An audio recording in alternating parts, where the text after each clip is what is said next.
ঘূর্ণিঝড়ে লণ্ডভণ্ড চর এলাহি, শতাধিক পরিবার আশ্রয়হীন।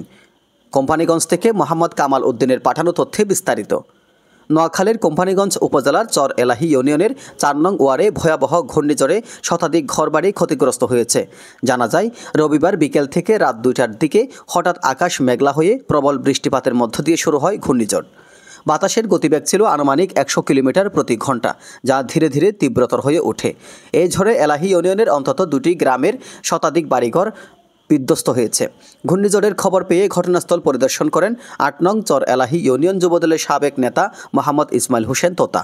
তিনি ভুক্তভোগী পরিবারের বাড়িতে বাড়িতে গিয়ে খোঁজখবর নেন ও সহমর্মিতা জানান। এ সময় তিনি বলেন, আমার পিতা মরহুম আব্দুল মতিন তোতা এলাকাবাসীকে দীর্ঘ ৪৫ বছর সেবা দিয়েছেন। ষড়যন্ত্র করে আমার বাবাকে হত্যা করা হয়েছে। তার বিচার মহান রব্বুল আলামিনের কাছে দিয়েছি।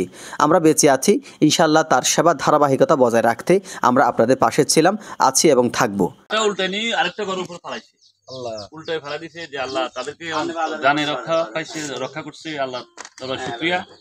এই যে এতটাই দরিদ্র মানুষ ওনারা, যে ঘরটা এখান থেকে উঠাইবো বা এই যে আবার নতুন করে। তিনি আরও বলেন, ঘূর্ণিঝড়ে আমাদের এলাকাবাসী অনেক কষ্টে আছে। অনেকের ঘর নেই, দরজা জানলা নেই। আমি উপজেলা নির্বাহী কর্মকর্তার দৃষ্টি আকর্ষণ করছি। অসহায় পরিবারগুলোর প্রতি আপনাদের সুদৃষ্টি কামনা করছি।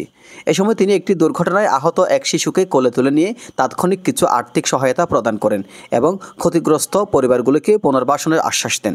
শেষে তিনি প্রতিটি ক্ষতিগ্রস্ত পরিবার পরিদর্শন করে পাশে থাকার অঙ্গীকার ব্যক্ত করেন। এলাকাবাসী প্রশাসনের সহযোগিতার পাশাপাশি সমাজের বিত্তবানদের সহায়তা কামনা করছেন।